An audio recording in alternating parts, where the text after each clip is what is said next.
Before he was a name whispered in fear, before Nurmengard, before the Elder Wand, before Dumbledore, there was simply a boy.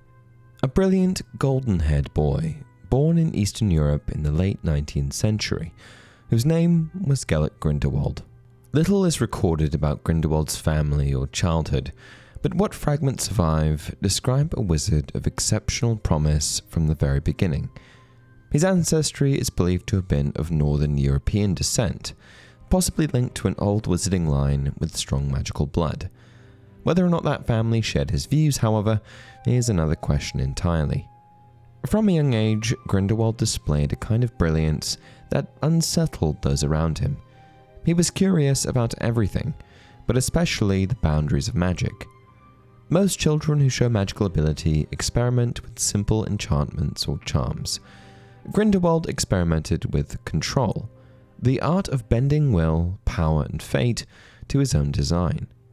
Even as a boy, he possessed what Dumbledore would later call a dangerous gift, the power to make others see what he wanted them to see, to make his lies sound like truth. By the time he reached schooling age, Grindelwald was sent north to the Durmstrang Institute, one of the most prestigious magical schools in Europe. And while Durmstrang had a reputation for encouraging the study of the dark arts, Grindelwald's ambitions pushed even beyond what its lenient curriculum allowed.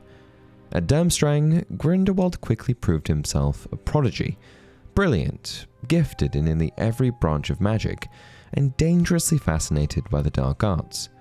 His experiments grew increasingly violent, and though many admired his intellect, his teachers ultimately deemed him too dangerous to remain at the school. Grindelwald conducted twisted, near-fatal experiments on his classmates, cruel acts disguised as magical research. Eventually, even Durmstrang could no longer contain him, and so, at just 16 years old, Grindelwald was forced to leave the school in disgrace, though to him, it was no disgrace at all. He had already learned what he needed to know, that fear was the surest path to respect, and that most people, even powerful wizards, lacked the will to seize destiny for themselves. Expulsion to Grindelwald was not punishment, it was liberation. He left Durmstrang with a wand in his hand, a head full of dangerous ideas, and a growing obsession with the Deathly Hallows, the fabled trio of magical artifacts said to make one who owned all three the Master of Death. And it was around this time that he first began using a symbol, a simple triangle enclosing a circle bisected by a vertical line. Most assumed it was the mark of some secret society, but only Grindelwald and a handful of others knew the truth, that it represented the Hallows and the power to unite them. And eventually, Grindelwald came up with the slogan that defined his movement, for the greater good. By the time he left Durmstrang, Grindelwald had already begun to see himself not as a student of magic, but as its chosen reformer, someone destined to correct what he viewed as a world turned upside down. The statute of secrecy, to him, was not protection, it was cowardice. Wizards were meant to lead, not conceal themselves from the lesser races. He wandered Europe for a short time after his expulsion, living in secrecy, studying ancient spells and seeking knowledge of the Hallows. And yet, he was still young, barely out of school, full of conviction, and utterly alone. Until, at last, fate brought him to the quiet English village of Godric's Hollow, a place already steeped in magical history. It was the birthplace of Godric Gryffindor, home to the Peveril family, and, by chance, the temporary residence of his great-aunt Bathilda Bagshot, the famous magical historian and author of A History of Magic. And it was there that he would meet the one person who could match him in brilliance, ambition, and danger, Albus Dumbledore.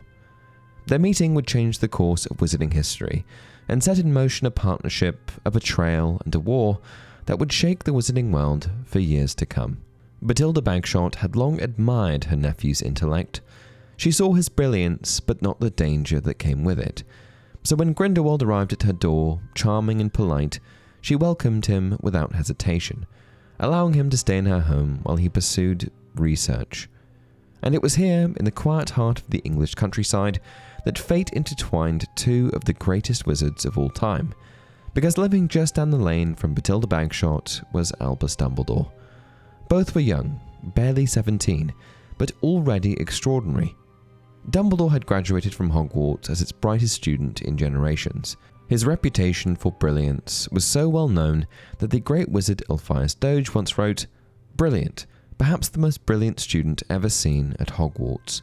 Yet, despite that promise, Dumbledore's life had stalled. His father Percival had died in Azkaban after attacking muggles who harmed his daughter, Ariana.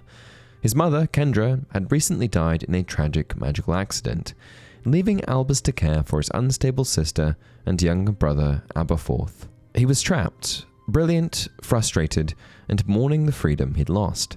And then Grindelwald appeared.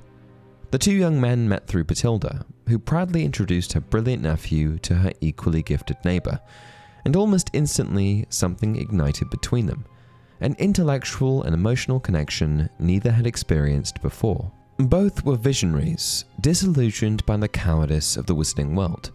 Both were obsessed with knowledge and destiny, and both believed that wizards were meant for something greater. Dumbledore in his later years would confess to Harry, "You cannot imagine how his ideas caught me, Harry, inflamed me. Muggles forced us into hiding and bent us to their will. We were wizards, meant to rule. Gellert and I decided that we would lead a revolution to end all revolutions, and to bring wizards out of hiding. Over that summer, they became inseparable. They spoke for hours about magical theory, politics, and morality. They dreamed of reshaping the world, of uniting wizardkind under one vision. But it wasn't domination they claimed to seek. Not yet. It was order. Grindelwald spoke of an age where wizards would no longer cower behind secrecy, and Dumbledore dreamt of the good that could be done if the powerful acted without fear. It was intoxicating, a shared dream between two prodigies who saw the world as theirs to rebuild. And beneath all of it, though Dumbledore rarely admitted it even to himself, there was love. Of course, it was Grindelwald who was responsible for first coining the phrase "for the greater good." To Grindelwald, it was a justification, a shield behind which he could hide the cost of power. But to Dumbledore, it was a moral ideal, the belief that magic could uplift humanity. And in that golden summer, before the world darkened, Dumbledore couldn't yet see the difference. And whatever bound them so tightly was soon undone, with their relationship ending as quickly as it began. Aberforth, Dumbledore's younger brother, saw what Albus could not. He accused Grindelwald of using Albus, of feeding his vanity and abandoning responsibility for Ariana. And in the chaos that followed, Albus, Aberforth, and Grindelwald became locked in a legendary three-way duel, a violent clash that would change all of their lives forever. Spells erupted in every direction, a chaos of brilliance and fury, and when the smoke cleared, Ariana Dumbledore was dead. No one knew whose curse had killed her. Aberforth blamed Albus, Albus blamed himself, and Grindelwald, terrified and ashamed, fled. When Harry later asks who killed Ariana, Dumbledore says, "I do not know. I never knew which of us, in that fight, cast the curse that killed her, but I think I was the one to blame. I was the eldest, the one who should have provided for my brother and sister, cared for them. I did not." After the duel, Grindelwald left England in haste, consumed by anger and grief, but also by newfound conviction. He now believed that sentiment was weakness. Love, compassion, remorse, these were chains that held wizards back from greatness, and he swore he would never be bound by them again. And what began in the minds of two brilliant dreamers would soon ignite across continents, as Grindelwald transformed from philosopher to warlord, and his greater good became a creed written in blood. When Grindelwald first fled Godric's Hollow, he was still a boy, wounded, furious, and humiliated, running from the wreckage of a dream. The philosophy they had dreamed of together, wizards guiding the world for the greater good, became something else entirely. He would no longer persuade, he would conquer. For years, Grindelwald vanished into the shifting borders of Europe. It was the dawn of the 20th century, a time of political upheaval, scientific progress, and deepening mistrust between magical communities. And wherever he went, he left a trail of persuasion and corruption in his wake. Many who first heard him did not see a threat, but a visionary. He spoke of a new order for the wizarding world, one in which witches and wizards would guide humanity toward peace, using their gifts rather than concealing them. As Grindelwald's charisma drew more followers, his movement grew bolder. He introduced symbols, banners, and slogans, all centered on the same simple phrase that it had once been a whisper between two boys in a cottage: for the greater good. He argued that the Statute of Secrecy, the international law that had hidden wizards from muggles since 1692, was an act of enslavement. He painted the ministries of magic as cowardly bureaucracies, afraid to claim the power that was rightfully theirs, and most importantly, he promised to change that. And so, bit by bit, for the greater good became a creed. It justified every dark experiment, every purge, every display of magical dominance. Wizards were no longer servants of secrecy. They were the chosen few destined to bring balance to a chaotic world, and Grindelwald himself became its prophet. By the early 1920s, Grindelwald had built his first fortress, Nurmengard, a black stone citadel in the German mountains. Etched above its towering gate were words that defined his regime: for the greater good. And in Nurmengard's shadow, a new kind of darkness spread. At some point during his meteoric rise to power, Grindelwald came into possession of a wand unlike any other, the Elder Wand. The Deathly Hallows legend had haunted him since his youth. He had long believed that uniting the Hallows would make him Master of Death, invincible and divine. And so, on one fateful evening, Grindelwald stole the Elder Wand from the famed wand maker Miku Grigorovich, leaping from a window with laughter as he escaped. In the split second that the lantern's light illuminated him, Harry saw the delight upon his handsome face. Then the intruder shot a stunning spell and jumped neatly backward out of the window with a crow of laughter. Armed with the Elder Wand, Grindelwald's confidence became unshakable. He was no longer the prodigy who dreamed of equality. He was a conqueror convinced of divine purpose. And through it all, Albus Dumbledore watched from afar, unwilling, unable, and haunted by guilt. Bound by a blood pact that prevented either of them from raising a wand against the other, Dumbledore could only stand by as Grindelwald's army grew. By the late 1920s, Gellert Grindelwald was no longer an exile or a whisper. He was a presence. His followers spread across Europe, infiltrating ministries and reshaping the wizarding world through persuasion and fear. And Dumbledore, there wasn't anything he could do about it. You see, years earlier, in a moment of youthful idealism, Grindelwald and Albus Dumbledore had sealed a blood pact, a magical covenant that bound their fates and forbade them from fighting one another. But what began as a symbol of loyalty had become a curse. Because while Grindelwald's power grew unchecked, Dumbledore, the only wizard alive who could rival him, was forced to watch, haunted by guilt and unable to act. As the 1930s dawned, the Muggle world edged toward war, and the wizarding world mirrored its divisions. Some opposed Grindelwald's vision, others believed his rule was inevitable. But history would soon prove that no conquest, however grand, could silence the past, because the higher Gellert Grindelwald climbed, the further he would fall. And as darkness spread across Europe, one truth remained. There was only one wizard alive powerful enough to stop him, the one man who had once shared his dreams. Grindelwald's next ambition was not conquest, but legitimacy. He had conquered the shadows, now he sought the spotlight. He began campaigning, not for territory, but for influence within the International Confederation of Wizards, the body that governed magical law worldwide. He positioned himself as a reformer, a visionary who wanted to end secrecy and restore wizarding pride. His charm was magnetic, his rhetoric intoxicating, but beneath the eloquence lay the same fanaticism that had always driven him. As Grindelwald's power expanded, many began to look toward Dumbledore as the one man who could stand against him, but few were aware of the blood pact that held him back. However, in 1927, everything changed. During the chaos of Grindelwald's rally in Paris, Newt Scamander and his allies managed to steal the small crystal vial that bound the two wizards' fates. And while the act seemed quiet and insignificant at first, unnoticed by most, it would carry immense consequences. Because for the first time in years, there was hope that Dumbledore might one day face the man he had once called his equal. In the midst of all of this, Grindelwald's ambitions were now shifting toward a new goal, Credence Barebone. Credence was an obscurial, a young wizard consumed by a parasitic magical force born of suppression and pain. Grindelwald saw in him both a mirror and a weapon. And when whispers spread that Credence was a Dumbledore, though in truth the secret son of Aberforth, Grindelwald twisted that truth into a lie, using it to fuel the boy's anger and turn him against his own blood. Between 1927 and 1932, Grindelwald's influence swelled. He orchestrated assassinations, manipulated elections, and staged spectacles to justify his growing power. And his message, that wizards will rise, spread like wildfire through Europe. 5 years later, in 1932, the confrontation between Dumbledore and Grindelwald took a decisive turn when Dumbledore's younger brother, Aberforth, entered the fray. This occurred at the election in Bhutan, a sacred event held to choose the next Supreme Mugwump of the International Confederation of Wizards, the highest office in global magical governance. Traditionally, the election was overseen by the Qilin, a rare and revered creature said to bow only to the pure of heart.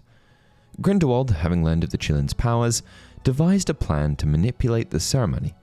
His followers captured and killed a newborn Qilin, then used necromantic magic to reanimate its corpse, a perversion of an ancient custom meant to fool the wizarding world into believing that he alone had been chosen as the rightful leader.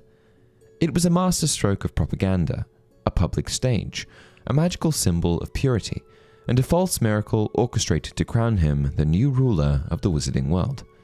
When the Qilin bowed before him, many believed it to be divine will, a sign that Grindelwald's rise was destiny. But Newt Scamander and his allies arrived in time to expose the deceit. They revealed the true living Qilin, proving Grindelwald's manipulation before the eyes of the wizarding world. By this point, Grindelwald's true intentions had become unmistakable. In a moment of fury and disillusionment, he turned on Credence, the very person he'd once promised to protect.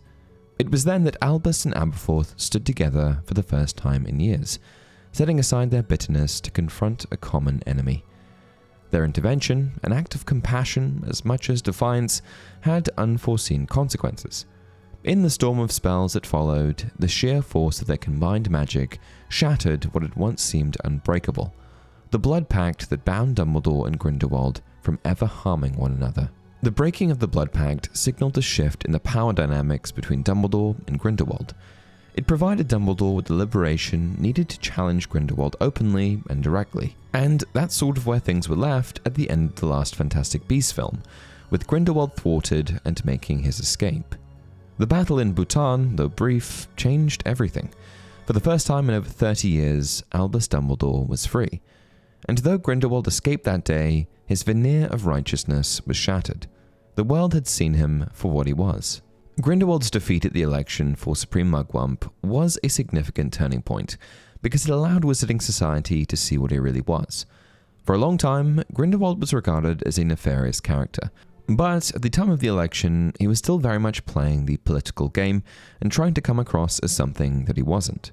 Not everyone knew of his darker side.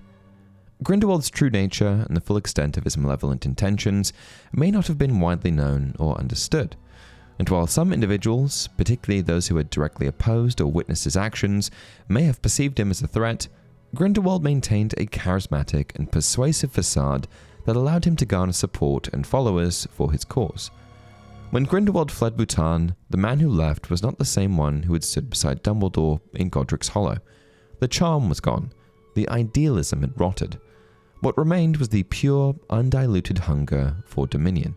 His defeat on the political stage drove him underground once more, but this time there would be no pretense of peace.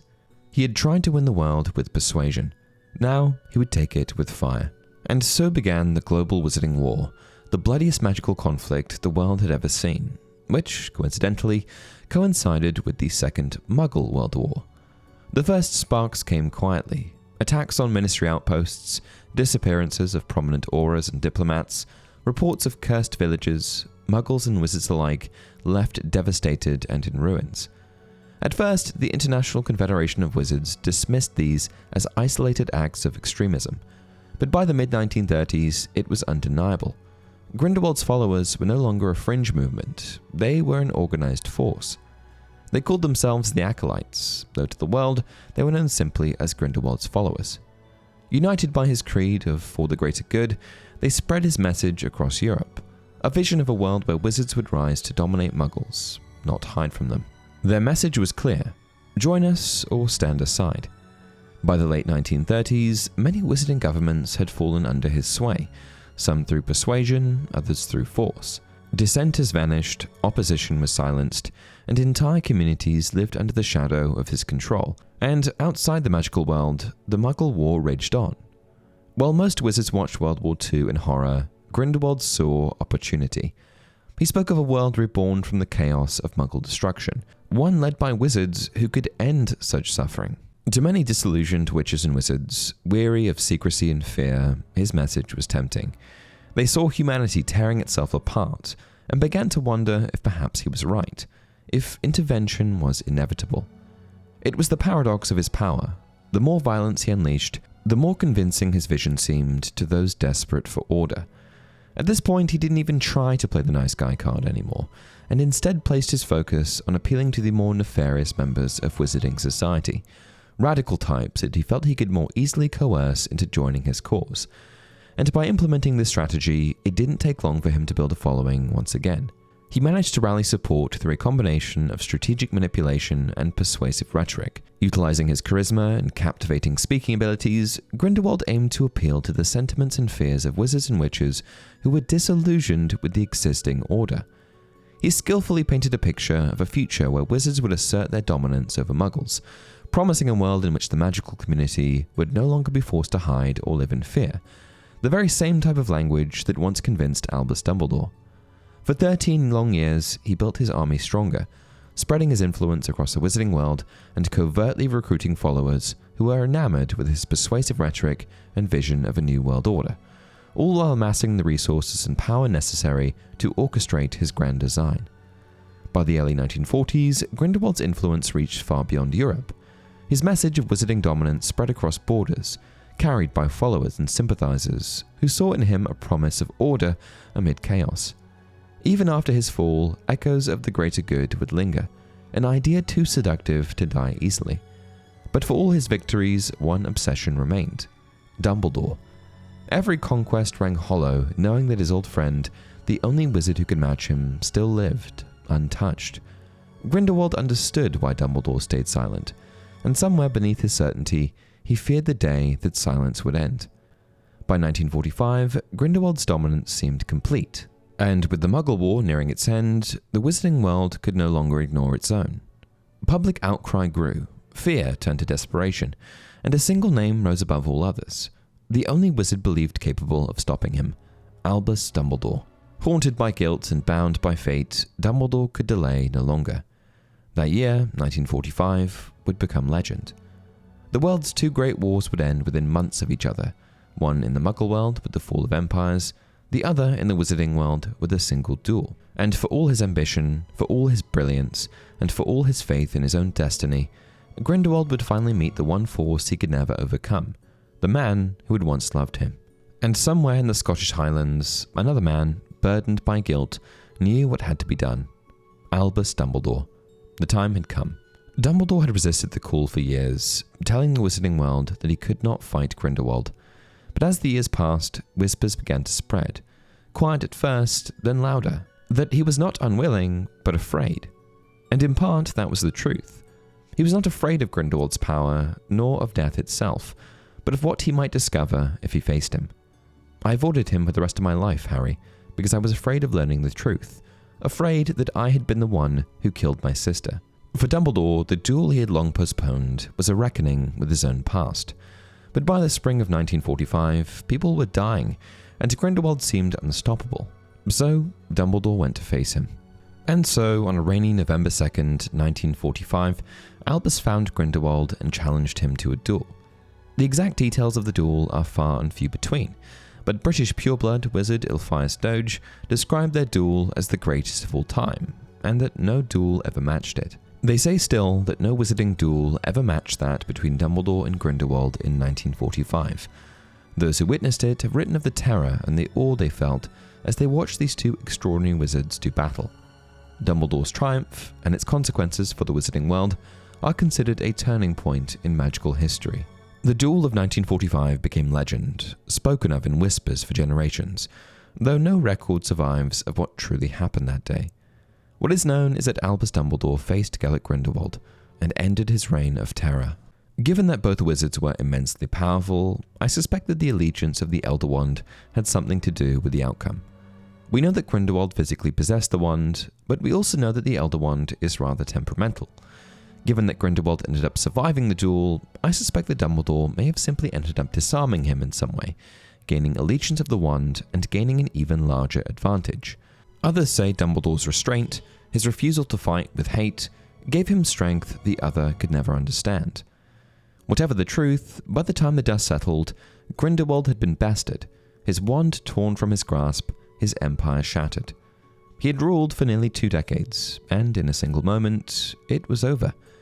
Albus Dumbledore, the Wizarding World's only hope, finally defeated Grindelwald and gained allegiance of the Elder Wand, ushering in an era of peace. The newspapers called it the Duel of the Century. The Wizarding World celebrated its deliverance, and the name Gellert Grindelwald became a warning whispered to children. But for Dumbledore, there was no victory. He defeated the man he had once loved, and in doing so, destroyed the last link to the boy he had once been. After his defeat, Grindelwald was captured, tried, and imprisoned in the same fortress he had built to hold his enemies. There was no dramatic trial, no lengthy hearing. The evidence was absolute. His crimes, war, torture, murder, and treason, were too vast to catalogue. And so, Nurmengard became his tomb. The uppermost cell of Nurmengard Tower was reserved for him alone.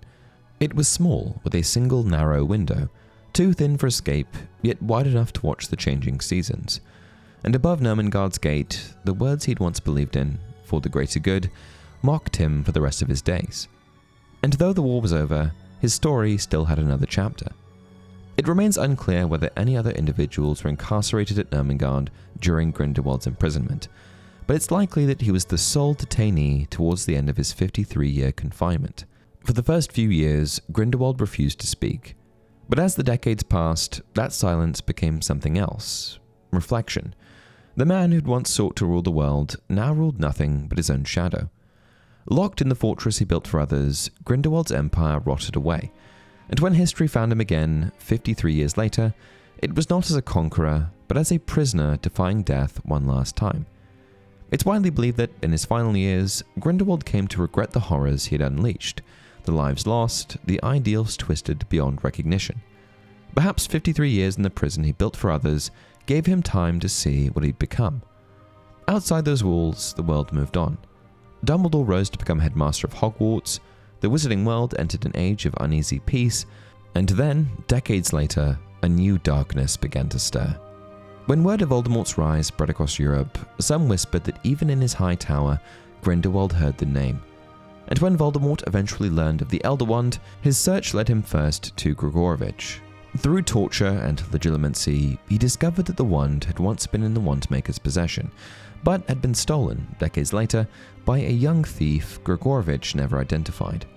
It wasn't until Voldemort later broke into Bathilda Bagshot's home in Godric's Hollow that he finally uncovered the thief's identity, a face frozen in an old photograph beside Albus Dumbledore's, Gellert Grindelwald. By then, Grindelwald was old, frail, toothless, but unbowed. He sat alone in the tower he had built, a prisoner of his own empire, waiting. And in 1998, 53 years after his fall, the Dark Lord of the present came face to face with the Dark Lord of the past. The emaciated figure stirred beneath its thin blanket and rolled over toward him, eyes opening in a skull of a face. The frail man sat up, great sunken eyes fixed upon him, and then he smiled. Most of his teeth were gone. "So, you have come. I thought you would one day. But your journey was pointless. I never had it." Voldemort raised his wand. "Liar!" he shrieked. "Kill me then," roared Grindelwald, still smiling. "You will not win. You cannot win. That wand will never, ever be yours." Even without wand or followers, Grindelwald faced the Dark Lord unflinching. He taunted him, mocking the hunger that had once driven himself. Voldemort's fury mounted, and his patience eventually unraveled, firing off a killing curse. A flash of green light filled the cell. The old man fell still, and Gellert Grindelwald, the visionary, the conqueror, the liar, the lover, the tyrant, was gone. In his final moments, Grindelwald chose defiance over fear.